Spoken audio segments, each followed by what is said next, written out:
O'zbekiston pensionerlari, diqqat qiling. Sizlar uchun muhim va dolzarb ma'lumotlar e'lon qilindi. Pensiya vaqtincha to'xtatiladimi? Endi pensiya pullari berilmaydimi? Rasmiy manbalar bu borada qanday izoh bermoqda? Tarqalayotgan xabarlar haqiqatmi yoki yana bir feykmi?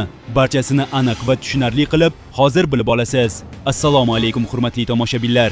O'zbekiston va jahondagi eng so'nggi hamda ishonchli yangiliklardan doimiy xabardor bo'lib borish uchun videoga like bosib, kanalimizga albatta obuna bo'ling.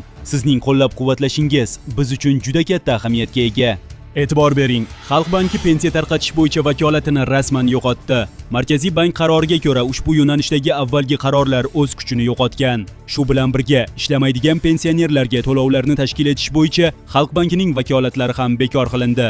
Mazkur hujjat mart oyining 30-kuni Iqtisodiyot va vazirligi hamda Markaziy bank tomonidan tasdiqlangan. Unga ko'ra 2018 va 2019-yillarda qabul qilingan yo'riqnomalar endilikda amal qilmaydi. Vazirlar Mahkamasining 2024-yilga oid qaroriga muvofiq fuqarolarni ijtimoiy himoya qilish tizimiga oid hujjatlar yanada takomillashtirildi. Natijada ayrim qarorlarga o'zgartirish va qo'shimchalar kiritildi. Eskirganlar esa bekor qilindi. Bu esa pensiyalarni tayinlash va tarqatish jarayonini ancha soddalashtirib, ortiqcha byurokratik to'siqlarni sezilarli darajada kamaytirdi. Endi eng muhim savolga o'tamiz. O'zbekistonda pensiya miqdori qanday hisoblanadi?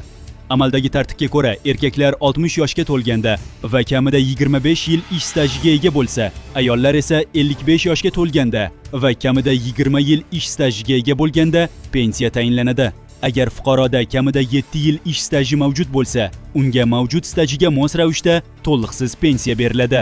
Agar 7 yil ham bo'lmasa, nafaqa ajratiladi. Pensiya miqdorini hisoblashda asosiy e'tibor uning tayanch qismiga qaratiladi. Bu ko'rsatkich so'nggi 10 yillik mehnat faoliyatidagi eng yuqori ketma-ket 5 yillik oylik ish haqining 55% asosida aniqlanadi. Bundan tashqari, talab etilgan stajdan ortiq har bir yil uchun qo'shimcha 1% dan ustama qo'shib boriladi. Shuningdek, xizmat ko'rsatgan faxriy unvoniga ega fuqarolar uchun har oylik pensiyaga bazaviy hisoblash miqdorining 1,16 dan 100 dan ortiq barobari miqdorida qo'shimcha ustama belgilanadi. Yana bir yangilik, endilikda pensiya tayinlanganini tasdiqlovchi qog'oz guvohnoma berish bekor qilindi. Barcha ma'lumotlar maxsus axborot tizimida elektron shaklda yuritiladi. Pensiya miqdori esa iste'mol narxlari indeksiga qarab muntazam indeksatsiya qilib boriladi. Shuningdek, harbiy xizmatchilar uchun ham muhim o'zgarishlar kutilmoqda. Yangi qonun loyihasiga ko'ra, 30 yildan ortiq xizmat qilgan harbiylar uchun pensiya miqdorini oshirish rejalashtirilgan. Hujjat hozircha parlamentda birinchi o'qishda ma'qullangan. Ushbu loyiha harbiylar va ularning oila a'zolarini pensiya bilan ta'minlash tizimini yanada yaxshilashga qaratilgan.